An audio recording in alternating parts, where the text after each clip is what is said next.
want to build on that breathing exercise I talked about in the previous video, is we can actually kind of create we can stretch those oblique muscle chains getting into that latissimus dorsi and that quadratus lumborum, depending on the side that we find tension. So we're, like we said, we're going to kind of start in this all fours, this child's pose position, knees slightly outside of hips, sit our butt back, kind of create this elongation. And once we do our 10 to 15 breaths, then what we can do is we can actually, let's say we want to stretch that left side, is we can reach up across midline with that left arm, kind of sit back and then focus on really breathing.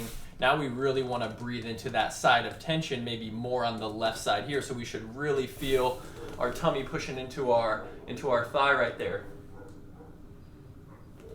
And if we can kind of anchor ourselves, whether that's grabbing a bench, grabbing a rack at the gym, maybe an athletic training table in the training room, then we can kind of create a little bit of muscle energy technique where we grab that, we're kind of activate our latissimus dorsi, and then we relax and we kind of sink back into that.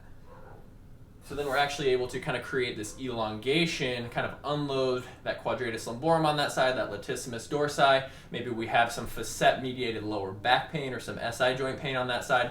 This is a really, really good exercise to kind of just hit that on one particular side, and we can do it on the other side. So how that looks is we're just going to kind of reach across there. Kind of still focusing on maintaining good neutral spine, but now we're kind of creating a little bit more tension and stretching on those oblique muscle chains. So this is a progression from the earlier exercise where we're just sitting there kind of focusing on the elongation, maintaining that neutral spine.